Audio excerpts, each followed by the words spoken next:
વિસાવદરની અંદર સરદાર ધામના ભૂમિપૂજનનો એક કાર્યક્રમ હતો અને ભૂમિપૂજનના કાર્યક્રમ દરમિયાન તમામ યુવા નેતાઓ એક મંચ ઉપર કવિતાની શરૂઆત છે કે સ્નેહ મળે ત્યાં ઝૂકી જનારો માણસ છું હું, લાગણી સાથે જીવી જનારો માણસ છું હું। આ એ શબ્દો અલ્પેશ કથિરિયાના છે। અલ્પેશ કથિરિયા જે છે તેમણે એક કાવ્ય લખી છે। અલ્પેશ કથિરિયાએ તસવીર સાથે ગઝલ લખી અને પોસ્ટ મૂકી છે। હોય ભલે મહેફિલ તારી તેમ છતાં નહીં ફાવે તો અલ્પેશ કથિરિયાનો ફેસબુક પર એ શાયરના અંદાજમાં જે છે તે આ પોસ્ટ મૂકવાની એક વાત સામે આવી રહી છે। ત્યારે હજુ સુધી તમે અમારી ચેનલને સબસ્ક્રાઇબ નથી કરી તો અત્યારે જ ન્યૂઝરૂમ ગુજરાતને સબસ્ક્રાઇબ કરો, ફેસબુક અને ઇન્સ્ટાગ્રામ પર ફોલો કરો।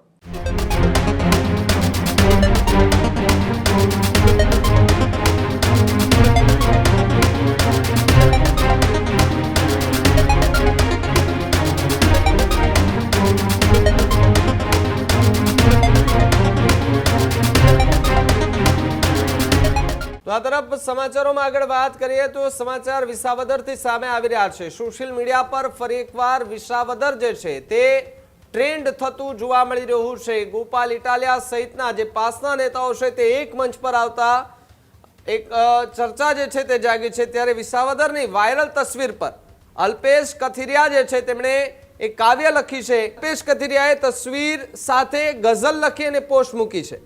સ્નેહ મળે તો ઝૂકી જનારો માણસ છું ગઝલની તે પ્રકારની વાત કરી છે। જ્યારે સરદાર ભવનના ભૂમિપૂજનમાં આ તમામ નેતાઓ જે છે તે એક મંચ પર મળ્યા હતા। એક જ હરોળમાં ગોપાલ ઇટાલિયા, મનોજ પનારા, બામણિયા સહિતના ચહેરાઓ જે છે તે જોવા મળ્યા હતા। સાથે ધાર્મિક માલવિયા, વરુણ પટેલ પણ એ તસવીરમાં દેખાઈ રહ્યા છે। હોય ભલે મહેફિલ તારી તેમ છતાં નહીં ફાવે તો અલ્પેશ કથિરિયાનો ફેસબુક પર એ શાયરના અંદાજમાં જે છે તે આ પોસ્ટ મૂકવાની એક વાત સામે આવી રહી છે। ત્યારે જે કાર્યક્રમ હતો એ કાર્યક્રમની અંદર જે ચહેરાઓ છે તે એક મંચ પર એટલે કે એક હરોળમાં તમામે તમામ એ ચહેરાઓ જે છે તે બેઠા હતા અને આ ચહેરાઓ જે છે તે ફરી વખત ચર્ચામાં આવ્યા છે। પ્રદીપ ન્યૂઝરૂમથી જોડાયા છે। પ્રદીપ, જે રીતે સરદાર ભવનની વાત હોય અને ત્યાં કાર્યક્રમ હોય, પાસના તમામે ચહેરા ફરી એક વખત એક મંચ પર જોવા મળે। ગોપાલ ઇટાલિયાથી લઈને તમામ જે અલ્પેશ કથિરિયા સહિતના લોકો એક મંચ પર જોવા મળે, પરંતુ ચર્ચા અલ્પેશ કથિરિયાની એક કાવ્ય પંક્તિથી થાય છે, એક પોસ્ટ મૂકવામાં આવે છે। શું વધુ વિગતો હાલ આ પોસ્ટને લઈને?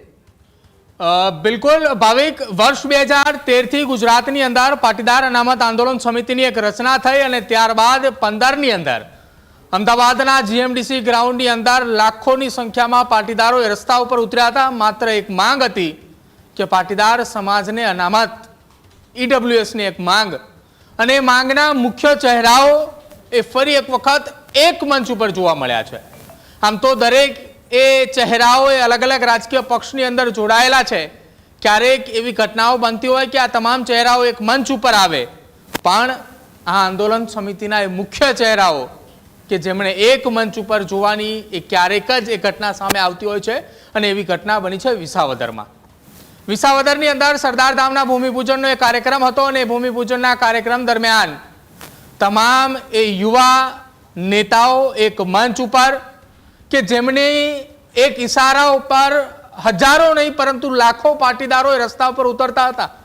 અલ્પેશ કથિરિયા, વરુણ પટેલ, દિનેશ બાંભણિયા, ગોપાલ ઇટાલિયા, મનોજ પનારા અને અમિત પટેલ, આ એ ચહેરાઓ છે કે જેમણે વર્ષ 2015 થી લઈને 17 સુધી અનામત આંદોલનને એ રાહ ચીંધી હતી અને આ એ ફોટા એ સોશિયલ મીડિયાની અંદર સામે આવતાની સાથે જ હવે અલ્પેશ કથિરિયાએ કવિતા એ છંદના રૂપમાં એ કવિતાએ તેમના સોશિયલ મીડિયા પ્લેટફોર્મ પર લખી છે અને કવિતા લખતા જ ફરી એકવાર ચર્ચાઓ શરૂ થઈ છે કે શું આવનારા સમયમાં ફરી એક વખત કંઈ નવા જૂની થશે ખરા?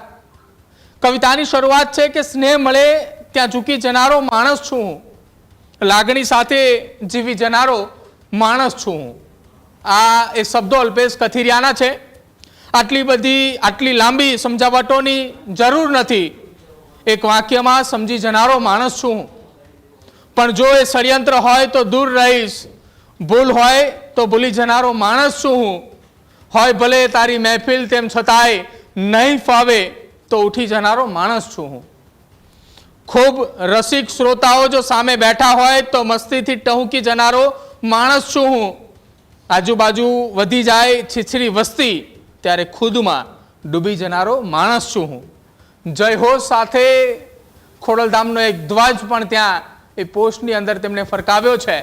અને આ એ કાર્યક્રમની અંદર પાટીદાર સમાજના એ તમામ યુવા ચહેરાઓ જે સ્ક્રીન પર આપ જે દ્રશ્યોની અંદર જે ફોટાની અંદર જોઈ રહ્યા છો કે જ્યાં માં ખોડલના એ ખેસ સાથે તમામે તમામ એક સાથે જોવા મળી રહ્યા છે.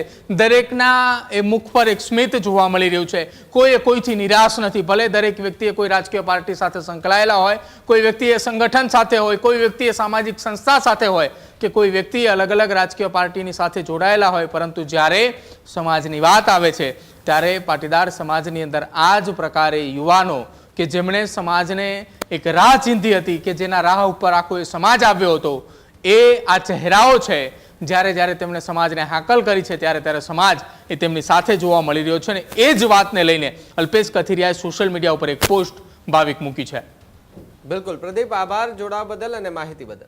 હજુ સુધી તમે અમારી ચેનલને સબસ્ક્રાઇબ નથી કરી તો અત્યારે જ ન્યૂઝરૂમ ગુજરાતને સબસ્ક્રાઇબ કરો, ફેસબુક અને ઇન્સ્ટાગ્રામ પર ફોલો કરો.